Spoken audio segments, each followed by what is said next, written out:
Welcome to Shooby Dooby Doo Up, a podcast where we talk about pop music, usually by deep diving a randomly chosen UK top 10 singles chart from the past. There once was a time and there once was a way, with all the things that we've been through. If you've got the time, we can make it a good time, but the Spider-Man is having me for dinner tonight. I'm James Cook. I'm Andy Robinson. I'm the rapper, now you're the dancer.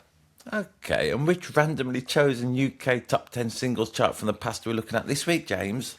Not random. What? Not random this week. It is one of those weeks where, once again, we have asked one of our beloved Patreon backers to suggest a chart for us to deep dive, and that is what we're doing this week. And which chart is this? Well, the email came from our Patreon backer, Paul Todd, who says... Hi, Shooby Gang.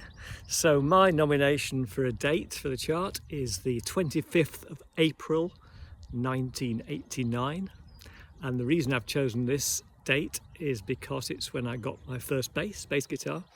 I'm not any kind of a proper musician, but I did have a lot of fun playing the bass over the years, standing in front of people, making them dance by playing music. It's pretty special. Well, I imagine it's like standing in front of a group of people and making them laugh. You two will know all about that because that's what you do, isn't it? Imagine standing in front of a crowd of people and making them laugh. Sorry. And the other reason I've chosen this top 10 is it includes the biggest hit by my favourite act, which I'm sure James and Andy will be able to work out. I like Paul Todd coming in with a degree of musical nous about a chart. That's a good way of analysing the top 10, isn't it? Plays the bass. I always like a bass player, James. Do you have any idea who Paul Todd might be talking about? Well, yeah, I do now because I know what's coming up in the chart. It'll become obvious when it happens. Other records in the chart, in the top 30, of course, that's very much the way it works. Around the 25th of April 1989 was When Love Comes to Town by U2 and B.B. King, Straight Up by Paula Abdul, Like a Prayer by Madonna, Too Many Broken Hearts by J.D., Jason Donovan, and Keep On Moving by Soul to Soul. So this was all going on around this era. The number one album at this time was When the World Knows Your Name by Deacon Blue. I went to see them live not too long ago. Any good? They were great. All right, let's put it into a bit of historical context, James. On this very day of the 25th of April 1989, CFAX Teletext is running a partial services due to more strikes. How did people cope with only partial CFAX? The first iteration of the internet. Imagine if the internet went down for a day. You wouldn't have to watch or listen to this, so it might be good. Where were you on the 25th of April 1989? As one of the contributors to this top 10 had said, I was looking for a job and then I found a job, and heaven knows I was miserable then. So that was going on. I was a young 20-year-old man, James, and also I bought 10% of this top 10. What about you? What were you up to? I was coming to the end of what was first year seniors when I was there, which is now called year 7. But around this time, I had developed a habit of, when I was going to sleep, my parents had bought me a little transistor radio, and I would put it underneath my pillow, tuned to usually Radio 1, and fall asleep with the radio on. So I used to listen to all the stuff that was on late night on Radio 1. Yeah. And then, of course, in that time, Radio 1 would stop at about 1 in the morning. That's right. Yeah, and then I would always be woken up at about 6 a.m. by them playing all their jingles, which is how they used to start the day and then go into the breakfast show. So I heard quite a lot of these songs, quite a lot, because they were on the Radio 1 playlist. Subconsciously, while you were dozing, also people say that some of us fall to sleep listening to podcasts, don't they? So maybe, you're welcome. We're hoping to keep you awake with what's going on. If that's you, wake the up!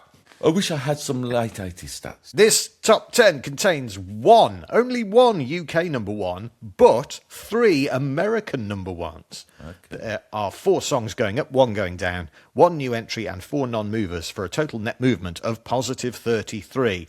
Get this, 9 of the 10 songs we're going to talk about are in their peak chart position. Wow. Yep. Amazing. There are 7 British artists, 2 Americans, 1 Canadian, 1 cover version, 7 groups, 2 solo artists, and a collab. Great late 80s stats. By my reckoning, there are 5 songs concerning the complexities of love, 1 song of anxiety and insomnia, 1 song of rejection, 1 song of inquiry, one song about an altered state, and one song about life over the pond. How many key changes are there, Andy? There are no key changes, but there is one example of self-reference, so we're all good. You can listen to all the songs we're going to talk about on our playlists. The links to Spotify and YouTube are in the description.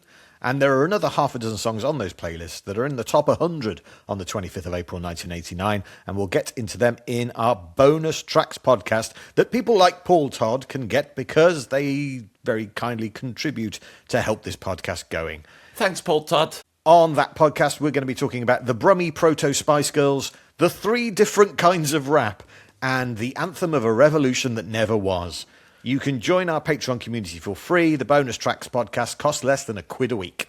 We always like to give you a little nudge towards the attached playlist in the descriptions, either on Spotify or YouTube videos. Not only does it make what me and James are banging on about clear out, also it's a great top 10 this week, isn't it? I've enjoyed it. Thanks, Paul Todd. Yeah, there's a lot of variety in this top 10, so we're going to jump straight in. So everybody, close your eyes. Give me your hand, darling. Number 10. Up 10 places to number 10. It's Ain't Nobody Better by Inner City. We've covered Inner City before, haven't we? Yes, this is their second appearance in Shooby Dooby Doo Up history. That also was from 1989, but that was when, do you remember when we did the chart 20 to 11? Yeah. For a prank. That's right, for an April Fool's joke, Yeah. I remember. So we've done Inner City twice, but we have not done either Big Fun or Good Life. They're 2 big hits. We've done their other 2 records. What You Gonna Do With My Lovin'? And now Ain't Nobody Better. Bearing in mind that we covered Inner City recently, James, I thought I'd go over some facts that you told me. See if Okay. you can remember what you told me, yeah? Yeah, sure. How many records did Inner City sell in the UK? 6 million. You got it bang on, well done. Where does the lead singer of Inner City turn up alongside Mork and Mindy, Tommy Cannon and Bobby Ball? In the lyrics of Hello by The Beloved. That's right. Yep. Let me ask Her, you this. her name is Paris Gray, we should say. Although that's not her birth name, which is a fact I didn't give you in the last time we mentioned Shanna this. Jackson, I learned on YouTube comments. This is the final question that you told me. Paris Gray, her stage name. It's an Edward Bulmer paint colour. How much a litre does it sell for? £48. Well done. Have you been revising? Yes. Have you gone backwards like I did? Yeah, of course I have. I'm putting my homework in now because you try and catch me out. It's keeping me on my toes. I like it. Tell me about this brilliant record, Ain't Nobody. You a fan of it? Yeah, I've enjoyed it this week. What do you like about it? Makes you dance, doesn't it? Makes you happy. The rhythm, the beat, the sound, the vocals. I didn't like it at the time. Here we are. We mention this nearly every week, James. Repeated listenings. We always give you a nudge to the playlist. Either familiarise yourself or reacquaint yourself with it. You know, it's just a winner, isn't it? Once my expectations are set for what the record is, which is essentially a good time, I'm in. Yeah, it's a dance record. It is there to get you up and dancing. But, you know, there are lyrics to it, and Ain't Nobody Better. I mean, that sounds like a compliment in a way. I mean, I thought about this with the lyrics. Imagine somebody saying this to you. You'd feel good about yourself, wouldn't you?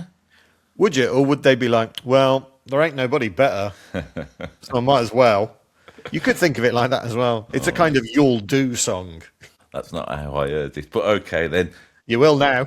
Yeah, very much in the ear of the beholder. As you know, James, I have a little look at YouTube to see what's going on. There's a lyricism to the YouTube comments, I would say, from this year. Anthony K6301 says, Paris Gray has the most incredible vocals. Did you know that she originally came from the original home of house music, Chicago, not Detroit, as some may believe? Chicago, Detroit, it's all America. The Doran Williams Show 6863 says the melody that starts off at 0.57 was used by Madonna in Vogue. Did you recognise that this week? Okay. There's a little note she hits out of a sweep of the strings that's on Vogue, so that's sampled, I believe. All right, it's also sampled in a song by Fatboy Slim. On Really? his Palookaville album, yeah. Okay. In Song for Chesh. Bear Whale the Avenger says Paris Gray, Shanna Jackson shares my birthday. Fair enough, yeah? Then they go on to say, I'll never stop fancying her. What a woman. Is there any pop star you share your birthday with that you're going to marry? That's a good question. Because of my birthday, I think I share it with Suggs from Madness, I've been told. Yeah, do you fancy Suggs a little bit? Yeah, a little bit. I also share it with Harry Worth. I don't think he had any hits, did he? Who do you share your birthday with, Popstar Ways? Courtney Love? Okay. Pretty good. I can imagine that would be quite high maintenance. For her, because I'm a nightmare. Did you watch the video? I did watch the video, yes, for first-time viewers and listeners. That's how we ask, do you watch the video? For some stupid reason, isn't it? It's because you started doing it, that's why. Oh, yeah, I remember now. What a lot of fun. What I liked about the video, because it's a fairly standard late 80s, early 90s dance music video. It's a performance thing. There's the guy on the keyboards. I should say the guy on the keyboards. Let's give him his name. Kevin Saunderson. Thank you, Kevin Saunderson. Techno pioneer that he was, and, the guy behind Inner City. Paris Gray's there singing. She looks great. She's doing a great job dancing around. There are also 2 dancers in the background, and it looks to me like the director's trying really hard not to feature them at all.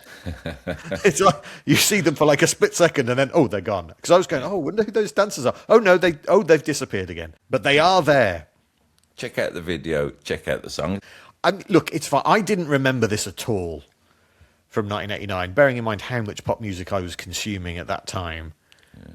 Big Fun and Good Life, they're in there, but this wasn't. So I think that probably proves that this isn't as good as those two, but it's still fine. It's fine.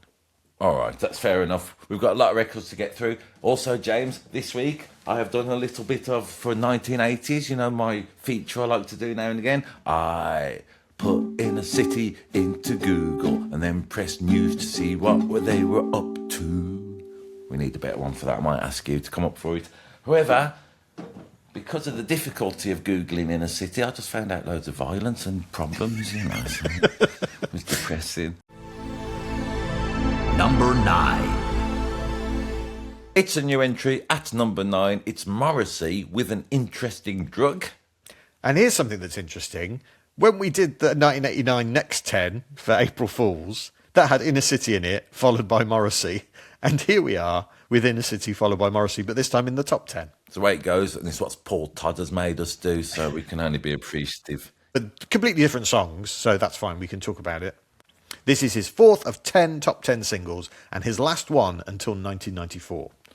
Now, we've talked about Morrissey several times in the past, haven't we, James? We have, and it's this era Morrissey that keeps coming up, because we did Every Day's Like Sunday. Okay, let's start with looking at the lyrics. That seems a good place then to start with Morrissey songs, doesn't it? His intriguing words. What do you reckon this song's about? Well, Morrissey said, "We have to face the very simple fact that drugs can help people in many ways. Even with acid house parties and constant police invasions, it almost seems to me that whenever people in working class situations try to enjoy themselves or escape from what is forced upon them, they are stopped." Morrissey, I agree, don't you? It's almost as if this current government want people to be sheepish and depressed and not seen, and whenever they attempt to break out of that bubble, they are hit on the head. Okay. I couldn't really understand it the first time I listened to it back in the 80s, what the interesting drug was, whether it was a physical drug that gave you a bodily sensation, or maybe an idea, if you like. I always thought it could be about this song. The interesting drug just being a new theology. Predictably, on YouTube, a lot of people are talking about Morrissey and this song. It's got the opening line of, "There are some bad people on the rise," hasn't it? It has, but that's not what is written on the wall by the kid in the video. Oh, yeah, so we're talking about the video. Go on, then. Yes. The disparities between the song lyrics and the video. Go on, I'm all ears. In the video, when Morrissey sings the line, "There are some bad people on the rise," the kid in the video writes on the wall, "There are some bad people on the right." Yes, and predictably, as I mentioned on YouTube, a lot of people, because of Morrissey, because of what he's been saying lately, they go, "You're a bad person on the right, Morrissey," so that's happening. Yeah, it's in fact, that piece of graffiti in the video is one of the reasons that the video was initially banned by the BBC. Renato Fabro says, "I've always had such tremendous admiration for Morrissey using his platform to call out animal cruelty. Much respect for that and his fine music." There's a touch of that in this video, isn't there? Yes, there's a shot of a clubbed seal in the video, which is one of the other reasons why the BBC banned it. But the plot of the video is there are some school kids who go to Hawtrey High School. Why is it called that? I would imagine after Morrissey's love for the Carry On films and Charles Hawtrey. Yes, and also one of the kids is reading The Enemy, and who's on the front cover of The Enemy? Morrissey? No, Diana Dawes is on the front cover of The Enemy. And what are those schoolboys wearing that you wouldn't probably expect them to be wearing? Ballet pumps. No, they're high heels. Oh, are they? They're high-heeled shoes, because there's a brief shot of them walking across the playground, and you can see that a couple of them have not practiced, because walking in high heels is a lot harder than you think. All right, let's go on about the video more. Dream Skater 200 says, sublime classic. The female actress in this is great. And the chopper bike. It's got an old chopper bike. I think that seemed to ignite people's love for this video. Yeah, so the schoolboys encounter this older woman in a jumpsuit, and she talks them into going and freeing some bunny rabbits from a lab. The usual Morrissey confusion is going on, yeah? I like to... MILF leads schoolboys astray. I'm just saying that so we go up on the algorithm online. Everyone will be clicking on this now that I've said that. And we're talking about Morrissey's political beliefs, so you never know. We've done something that sounds like a dirty video, and we're talking about right-wing talking points. Surely 1 million people will now see this. Do you know, when people... I love Morrissey, don't I, James? You do. You're his close personal friend. You went to his birthday party. That's right. In one of our previous podcasts, I went to his 50th birthday party. Didn't we go back to our old ones to listen? I might talk about that another time. What I like about this record, in 1989, I feel it's got a baggy rhythm to it, hasn't it? The rhythm sort of loping. The guitars are a bit Happy Mondays, Stone Roses, if you like. It sounds very indie. Yeah. But I was never bothered, when people moan about Morrissey now and what he said, and he's offended me because he said this and that and the other. In the late 80s, he was going on about people who were carnivores, yeah? And he was saying what disgusting scum they were. Now, as someone who enjoyed the occasional turkey Twizzler, James, I thought, well, he's slagging me off a little bit. So, Morrissey, he's always been critical of others he does not agree with. Part of his charm, I think. Yeah, and it doesn't mean you can't enjoy this song. I think there's some great lyrics in it. Hold up, let me get my guitar and let's see if we can put it over a rhythmic backing. We have done that chord progression so many times, James. What are the words that are appealing to you? There's a bit young married couple in debt, ever felt had. I mean, that still resonates now in 2026 time of recording.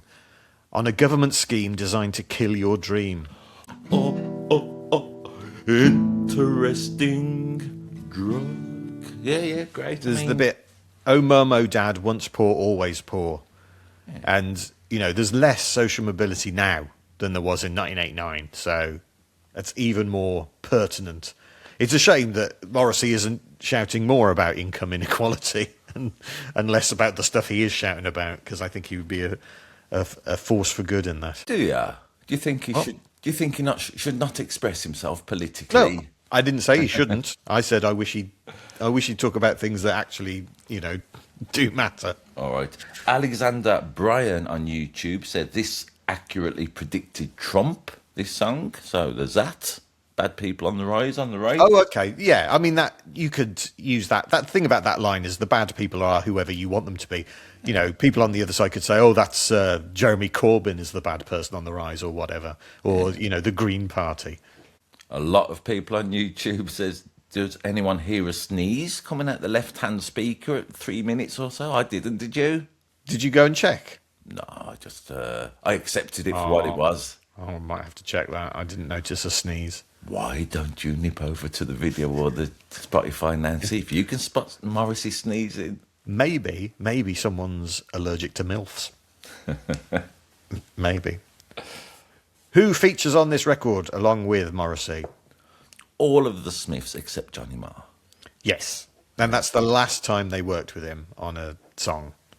It was so strange. I remember when Morrissey and the Smiths split up and everyone was saying Johnny Marr will go great. What will Morrissey do? Now he hasn't got Johnny Marr to help him. He just got the rest of the Smiths and made very Smith-sounding records, didn't he? That was Suede Head. Could have easily been the Smiths, I feel. And who's on backing vocals? Would it be Kirsty MacColl? It is Kirsty MacColl, our old friend, our old favourite. Who appears in our Patreon this week as well, doesn't she? Yes, we're going to talk more Kirsty MacColl in that. You can join it by going to patreon.com/ShubiPodcast. What's the most interesting drug you've taken? Well, I suppose if we're talking about the notion of an interesting drug being an idea, like No. the most interesting drug, genuinely, Yeah. it was ecstasy, wasn't it? Was it? Yeah. What happened that was interesting? The benefits of ecstasy at the time, for a short while at least, before you go down the hole, very much implicit in the name ecstasy.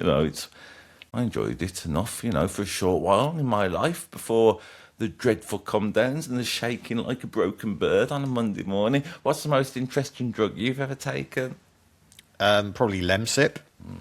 I've never taken any illicit drugs ever, but I have been around people who have taken drugs of all kinds, including ecstasy, and I can say that the word interesting is not a word I would use. Do you want a cheeky half, see how you get on and come back later and tell me how you Okay, feel yes. about it? Let's take some drugs now, and then do the rest of the top 10 and see what happens. Number 8. Up 15 places to number 8, it's Who's in the House by the Beatmasters featuring MC Merlin. It's a question, isn't it, James? Again, we've brushed against this subject before, but did Kiss say once in their record, do you remember? This is a song for everyone out there. Yeah. But Yeah. Beatmasters not saying that for everyone out there, aren't they? They're asking, who's in the house? Yeah, it's for people who are in the house, specifically. And as, a middle-aged man, that is mostly me. Yeah. That's where I can be found, usually in the house, usually pottering. Again, a little bit like number 10 in a city. It's a dance record, isn't it? A different feel and different style, but nonetheless designed to get your feet moving. Well, I remember in 1989, of course, the big battle was, it was very much the Beatles, Stones of its day, the Blur Oasis, were you Beatmasters or were you Cold Cut? That's right. Those were the two big camps, weren't they? Which one were you? That's very much the modern way, isn't it? Who are you going for? And we'll just have a big culture war about it. Are you Well, going to go out of Beatmasters and Cold Cut? I bought a Beatmasters single. How Not dare this you? one. Cold Cuts were much, much better. Yeah. What's going on? Is that But that sort of I thing? listen to Cold Cut as well now. I think I've mellowed with age. What I like, James, very much under this record of the YouTube comments, there was an air of playfulness about it. Bearing in mind the question that Beatmasters are asking, Mr. Giaz says, mate, everyone is in the house. And then Sally Joan pops up to say, you're not. So that's petty, isn't it? Yeah, it was needless. Jamie Bruce doesn't go this route. He says, had my first nosh under the railway bridge in 89. And then Big Smoke pops up, again, a little later on, to say, do you still see that homeless guy about? I liked it, a little bit of trolling about the silly record and the YouTube comments, very rare. A lot of sick burns going on in the Beatmasters comments. Their second of 3 UK top 10 hits, the others featuring Cookie Crew, who are going to show up in the Patreon episode, and Betty Boo. We've never yet Yes. talked about Betty Boo. I have not Yeah. yet been able to express my love for her. Every time she's mentioned, you get all misty-eyed and look off into the distance, don't Betty you? Boo, how do I love thee? Let me count the ways. That was the single that I bought, the one that she's on. Okay, great. Yep. The Beatmasters were Manda Glanfield, Paul Carter, and Richard Walmsley. They go on to work with Shaman and produce songs such as Stand Up for Your Love Rights, Who sang that? I can't remember. Yaz, Of course. My course he apologies, Yaz. Doin' the Do, Betty Boo. and he gets misty-eyed, looks off into the distance. Shine, Betty Boo, take that. no, Aswad, Okay. another Shine. Bubbling Hot, Don't know. I think it was Pat O'Banton, I was going to talk about Betty Boo again, but fair enough. and also a bunch of songs for Girls Aloud, Well done. who were very much the Betty Boo of their day. It's a song with self-referencing, James, that I mentioned in our intro. Yes, MC Merlin does like to bang on about himself a little bit, doesn't he? Yeah. But he's a rapper, and that's how they do. Who is MC Merlin's uncle? I don't know. Smiley Culture. Justin Borland is MC Merlin's birth name. He is now a tutor of music composition and production at the Institute of Contemporary Music Performance in London. Now, James, we mention this sometimes, don't we, in our occasional feature, What Are Pop Stars Up To Now? YouTube comments tell me all about it. Phantom says the lead singer is now my RE teacher. And Peter Spenceley says I was in an open prison with Merlin. So, nice for people to have personal recollections of the pop stars, whether they're teaching them about God or being in an open prison. He raps in the song, "Now you're moving, getting hot. Don't be shy, take off your top." Do you think that's an effective chat-up line? I don't know. Would it work for you? All right, love. Don't be shy, take off your top. Let me see if it works for you. Now, James, take off your top now. Let's see what happens. Now we're on video. All right. No. I don't want to lose the viewers we got from talking about MILFs earlier. He says, "Get ready. Who's Fast Eddie?" That's another question he asks. Who is Fast Eddie, Andy? I do not know. Well, it could be Fast Eddie Clark, the guitarist in Motorhead. It could be World War One flying ace Fast Eddie Rickenbacker. Or it could be Fast Eddie Folsom, Paul Newman's character in The Hustler. It's not. It is the house music producer from Chicago, Fast Eddie. All right, let me ask you this from a previous podcast. What artifact, if you like, what character, in big inverted commas, turns up in the video later on? I have watched the video. I know, you'll be annoyed. You'll be annoyed when you don't spot these. Is it one of the Simpsons? Is it one of the Muppets? No. Not this week. Is it Paul off the Beatles? It was the Ford Time Lord off the KLF. Oh, is it? Yeah. Okay. We should explain that's the KLF's car. Yeah. It's an old police car that they call the Ford Time Lord.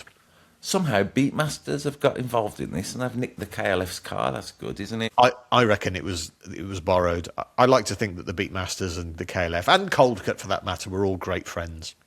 Occasionally in the past, people on YouTube talk about their own personal appearances in the video, don't they? I find it very appealing when people go back, in this case, nearly 40 years later, to talk what they're up to. UK Business 8811 says, "I can just about see myself in this video. I remember it well, running up on the rooftop. We got 40 quid. In the late 80s and early 90s, that was a lot for a teen. You could buy a house for that. 40 quid, not bad, is it, for running up to a rooftop and having a dance about? Are they still offering that as a prize? just saying. Loads of people are going on about that. They might have been in this video or not. Eric Crawford says, "I'm not in this video. I was wasted on benzos and Sainsbury's cider." All right, has he gone through every music video that he's not in saying the same thing? Because otherwise, why bring it up? What's the last line of the song? Oh, yeah. What is it? It's something dirty, isn't it? It's not dirty, Bit per dirty. se. What Well, was I think it's in your head if it's dirty. It's "get on the floor and act real sexy." When he says "get on the floor," does he mean lie down?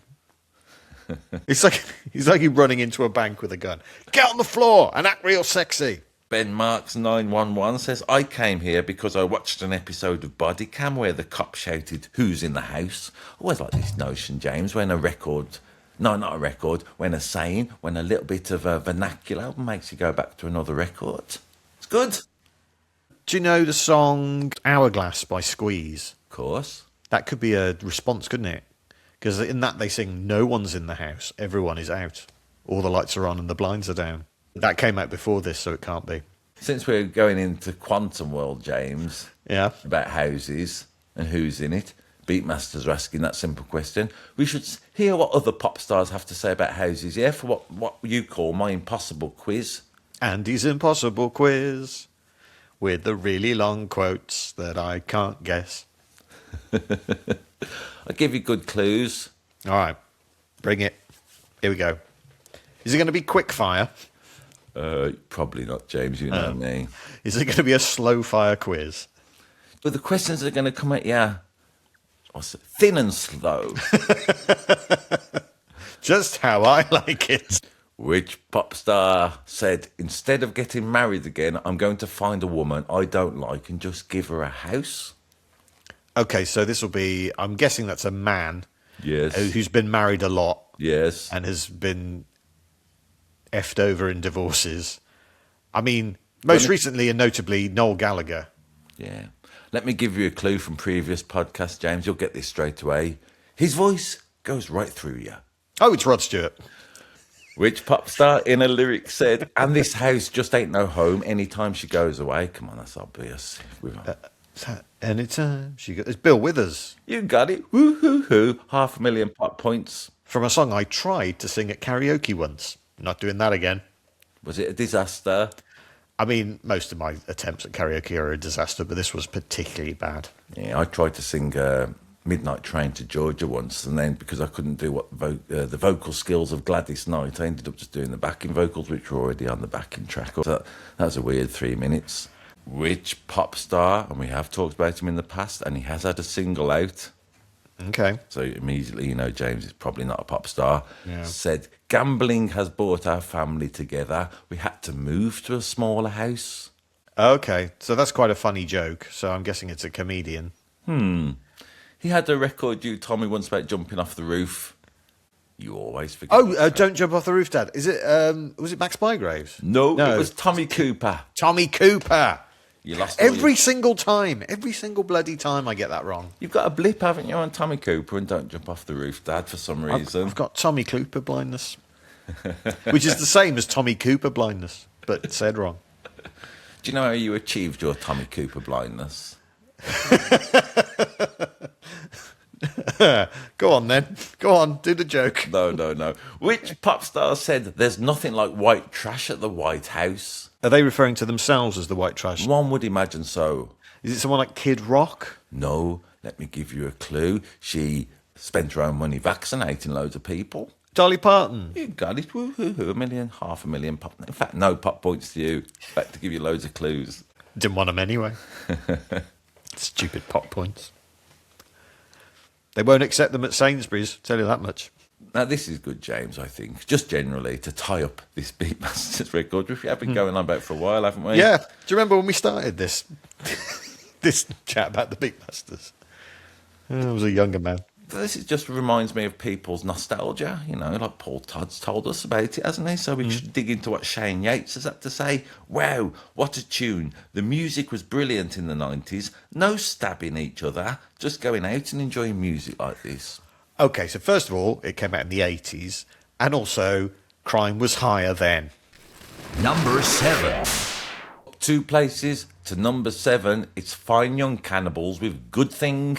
I was listening to this, and I thought, I remember this from the time, but I never really listened to it, And this week, having to listen to it for this podcast, it really made me think, my God, Tainted Love is a brilliant record, isn't it? Do you think...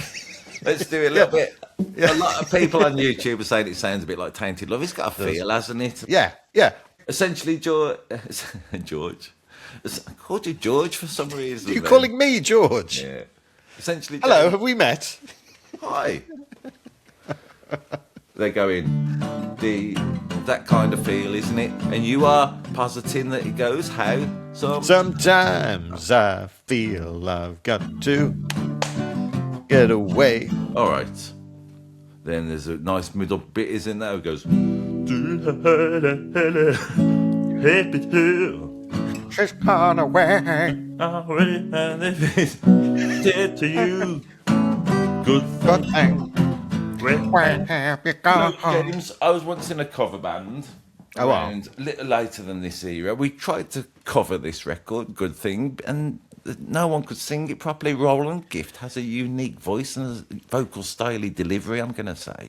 I've loved this week. I know I'm going, it sounds a bit like Tainted Love. Tainted Love is one of my favourite records. So this, I've just been all about it. God, I really should have got into this a lot more when it came out. Okay. Let's do the personal on this record. The piano soloist, Jules Holland, with a fantastic piano solo. Fine Young Cannibals are Andy Cox and David Steele, who used to be in which band? The Beat. That's right. Can we just give them a little shout out, visually at least. Them two fellas in the Fine Young Cannibals, despite Roland Gift's absolute charisma and magnetism, I like seeing them dancing about in the background in their own style. Yeah, they're having a lovely time. They also released a single while they were in the Fine Young Cannibals, which is just the two of them, called Tired of Being Pushed Around. Do you remember that? No. Do you know what the artist was, the credited artist on that record was? 2 men, a drum machine and a trumpet.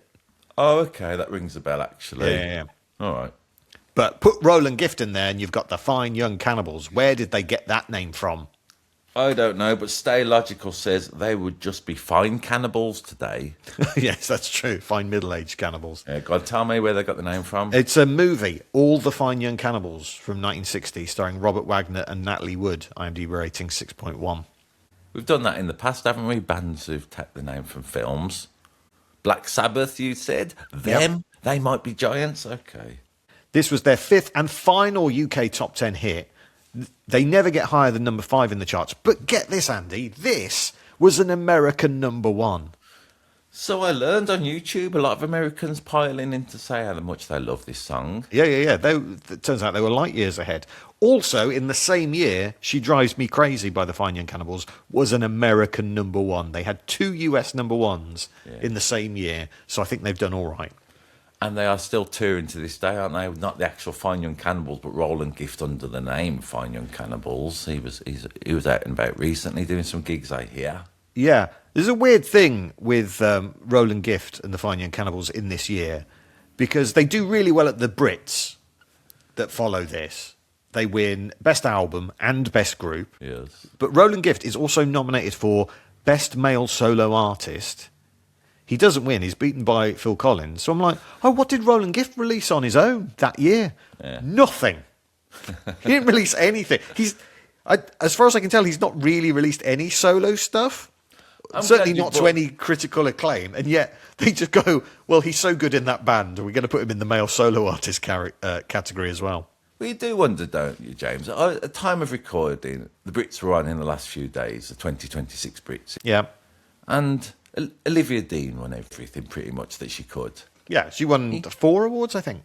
And you think, just share it out, Brits, a little bit. Why, you know what I mean? Why give everybody everything? To the fact that they give Roland Gift an award for being a solo artist when he's never been one. Well, he was only nominated. Okay. So, but he, to even get nominated, there must have been male solo artists going, hang on a minute, he's not even in this category. The Brits and their philosophy continues to flummox me, James. Didn't Annie Lennox win Best Female? She usually does that, doesn't she? Yes, they just give her an award every year. I've got a grudge against that for some reason. Michael Russell on YouTube says, Fine Young Cannibal has more talent than Flock of Seagulls, which I thought was an unusual pairing just to drag up. Well, in the 80s, that was very much the battle. It was the Blur, Oasis, Stones, Beatles of its day, wasn't it? Fine Young Cannibals versus the Flock of Seagulls. With Beatmasters and Cold Cut and Fine Young Cannibals and Flock of Seagulls, we're coming up with loads of new pop rivalries. Yeah, the Fine Young Cannibals fans and the Flock of Seagulls fans used to meet up on Brighton Beach and beat 7 bells out of each other. I learned on the comments this song lives on to this day in TV shows like Community and Sopranos. It featured in the film at the time Tin Men, didn't it? Well, you say at the time. That's why this song exists. Yeah, that's what I said, at the time. Not in 1989, mate. No, Tin Men, which is a Barry Levinson movie. Have you seen it? No. Danny Set- DeVito's in it. Yeah. Set in the 60s. So he wanted something a bit 60s sounding. And he commissioned Fine Young Cannibals to write the song. They said, want something a bit 60s sounding. And they came up with, Tainted Love. The movie Tin Men, IMDb rating 6.6, comes out in 1987. So this song is written 2 years earlier. But get this, there was never a soundtrack album for the movie Tin Men. So it was never released. But they were like, this is really good. We're going to put it on our next album, which is called The Raw and the Cooked. And that comes out in 1989. So that's why it comes out now. What are the lyrics about, James? Essentially, it's a cry of despair, isn't it? A good thing has gone from Roland and the other two fellas' life. An upbeat song called Good Thing. So you think, oh, this is going to be a broadly positive song. But no, it isn't. He's really moaning. It's kind of a why did I do that thing? A coulda, woulda, shoulda song. I particularly like the fade out when he keeps going, good God, yeah, or some noise like that at the end. That's appealing. Yeah, and he's got that line, one day the good thing, she came back, and I was so happy that I couldn't act. Now, I don't know if you've seen him in the film Scandal. He can act. He can act. Yeah. Did you watch video? Yes. Again, another performance video, essentially, but there's loads of scooters and Vespers and mopeds driving about, aren't they? And I Yep. thought the Fine Young Cannibals, even in 1989, they look stylish to this day. Like some of the other people we can have a look at, it feels late 80s, doesn't it? I don't think that's true of Fine Young Cannibals and their sartorial elegance. I don't think this song has dated No, I'd agree with that. because I think it. Even in 1989, it was a throwback. Yeah. So I think it's. I think it still stands up. Interesting thing about the scooters, Fine Young Cannibals were offered a sponsorship deal by Honda to do an advert with this song in it and them all riding around on Honda scooters, and they said no because Honda scooters are not well thought of in the scooter community. Why? The community. Because the bad engines and because for the snobs don't like him, you'd imagine so, wouldn't you? To be honest, it got to US '1. They probably didn't need the extra cash, did they? So the lyrical inspiration we're not 100% sure about, are we, James, where it came from? Angam 3829's got a notion. The young lions lack and suffer hunger, but those who seek the Lord shall not lack any good thing. What psalm is that from? You like a little quiz. Well, I'm all about the Psalms, as you know. As you can hear on my other podcast, where we randomly deep dive Psalms. Christy wasty doo-wop. Number 6. Down one to number 6. From its peak position of number 5, it's I Beg Your Pardon by Concan. Did you remember this song from the time? I think I did a bit, but I certainly remembered one part of it, not from the time, but from another time. Yeah, all right. Okay, well, we'll get into all the different bits in this song, because there's a lot going on, Yeah. isn't there? It's a little bit of a collage, isn't it? Yeah. I remember it being on the radio quite a lot in 1989, and I was listening to the radio quite a lot in 1989, and then completely forgot about it. It's like it's disappeared off the face of the earth. It never gets played anywhere. It's not a recurrent. No, that's Is for it? sure. It doesn't show up, and then this week I'm like, oh my god, it's this, and I remember just how bonkers it is. It's got that 80s noise, isn't it? That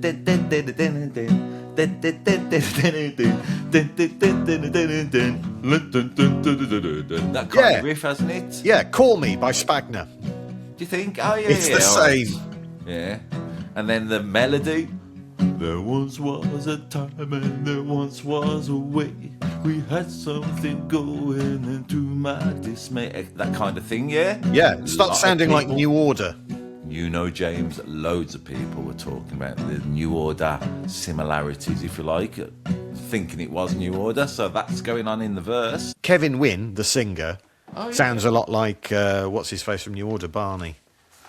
Okay, would you believe Michael Glickman turns up Our good friend. and Do you want to do this podcast with him? It's really handy. He says, for those wondering, this is good, James. He always starts it with, for those wondering, the musicians on this are lead vocals, Kevin Wynn, programmers, Dennis Malofsky, Jim Lang, Michael Goldenberg, Michael Axworthy, my apologies, and Tom, can't read my writing, Guenza. So, thanks, Michael, for giving us all those personnel. Yeah, Michael, but what I actually do is I actually cut out all the boring stuff and just do the interesting facts. So you can shove your comments up your hole, frankly. Fair point. Kevin Wynn still tours as Kevin Wynn's Concan, and I was delighted to find out he is Facebook friends with Musical Youth. Did Michael Glickman say that as well? No, he didn't. That's why I'm better than him. You know, James, because of our unhealthy relationship we have now with each other, I mentioned someone on YouTube videos making a comment. Do you see him as a threat? I do. If you like to spend time with Michael Glickman, why don't you go with him then? If you love him so much, why don't you marry him? You'd be Andy Robinson Glickman. Have you been practicing your new signature? I love Michael Glickman. He gives me everything I need. Yeah, he doesn't answer back. That's why you like him. Talking about the modern day, there's a version of the video from 2023 where they weirdly, they, as older people, they mime to the old record and make a new video that's only 3 years old as of time of recording. I don't think I've seen that before. Nice seeing older people singing this song, James. Makes you think about the futility of life. That's what this podcast does for me anyway. I learned on YouTube there's various samples in it, one of them being Get Up and Boogie by Silver Convention. We've covered that before, haven't we? Yeah, and which bit is it? Go on, you remind me. That's right. That's right. It's one of your catchphrases. Disco Hotline by National Lampoon. That's another sample, apparently. Yes, But the let's talk about... do you know what that is? No, go on. It's a sketch album put out by National Lampoon. It was the forerunner of Saturday Night Live. So a lot of the people on it, I was trying to work out whose voice it was. According to the internet, it's Chevy Chase. It doesn't sound like Chevy Chase, but it's the Do You Want to Hustle? Do You Want to Rumba? Right. Oh, it's Do You Want to Salsa? That bit is from National Lampoon Radio Hour. It also features another hook. So it's got the Call Me hook from Spagna, played on that 80s noise, which on my Yamaha keyboard that I used to have was called Orchestra Hit. Yeah. They also do it with the theme from The Magnificent Seven for some reason. That's right. That's in there a bit, isn't Yeah. it? In the intro as well. Talking the way. How'd it go? Da, da, da, da, da, da, da, da, da. Nice. I like the fact, James, we've mentioned all these songs. We've not talked about the big one, have we? Let's do it. Yes, where the song gets its title from, in fact, I beg your pardon, because I never promised you a rose garden. That's right. That's right. So I've done it again accidentally. It's sampled heavily, isn't it, in the chorus? So they're going on about whatever they're going on about, which essentially is them saying, I love you, but you don't seem to love me. That seems to be the point of it, doesn't it? I would say, cheer up, mate. They'll probably win them over. And then while they're doing all that kind of stuff with the Magnificent, ba ba ba ba ba ba, and then beautifully, there's the kind and be so jolly. Love has a mean to be so folly. Everybody, wherever he goes, everybody knows. You think it's going to go into it? Back into I beg your pardon, yeah? Never does it? Ba, ba, ba, ba. So I love that bit of Rose Garden. I love that song by Lynn Anderson. So, you know. Although, doesn't actually go like you just sang it, does it? What do you mean? Because it goes, ah, ah, ah, ah. It's got a stutter on it. That's right. And that was apparently the only way to get it to fit the beats per minute, was to put that stutter on it. Okay. We should say Concan is a bloke called Barry Harris from Toronto. He'd go on to remix loads of stuff as part of his production team, Thunderpuss. But do you know why it's called Concan? No, I'm very interested. There was a regulation on Canadian radio that 35% of the music played had to be by Canadian artists. It's quite a common thing in a lot of countries that they have a quota for native music. And that law was called CanCon. Okay.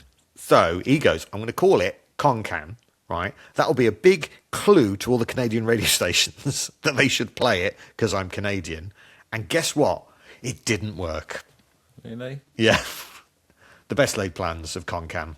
But he said he was inspired by, you'll like this, a cover version of an Elvis Presley song. Go on, which one? Which one do you think? Which cover version of an Elvis Presley song, quite a well-known one, do you think this sounds a bit like from around the same era, a couple of years New earlier? Order?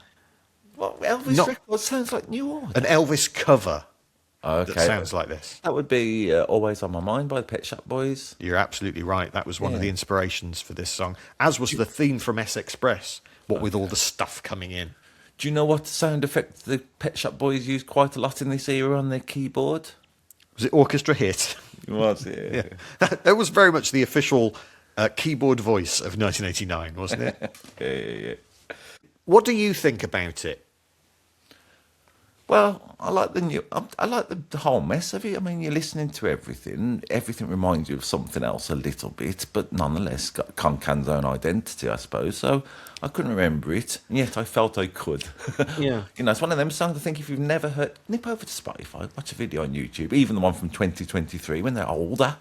And I think if you've never heard this record before, you'd think you had, because it's just so reminiscent of a lot of things, isn't it? I played it to a younger person Oh, yeah. to say, what do you think of this? And they were not keen. I've been a little bit obsessed with it, going, so odd. I don't remember it being this weird. Yeah. But I like it. I like that they're trying lots of different stuff. I like there's lots of ideas in it. I'll be honest, the constant use of orchestra hit gets a little bit grating and does kind of date it a lot. Yeah, it's very much. I mean, David Bennett 612 says, "Question: what were the 80s like? Answer: this."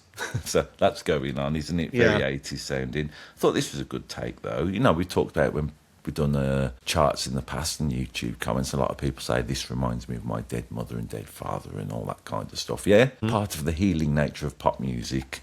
Get your head around this one. Cobalt Bob says, this was one of Grandma's favourite songs. We played it at her funeral after she was mauled to death by a grizzly bear. The whole family were camping when it happened. At just 9 years of age, I wasn't very fast, but I was faster than her that day. Rest in peace, Nana.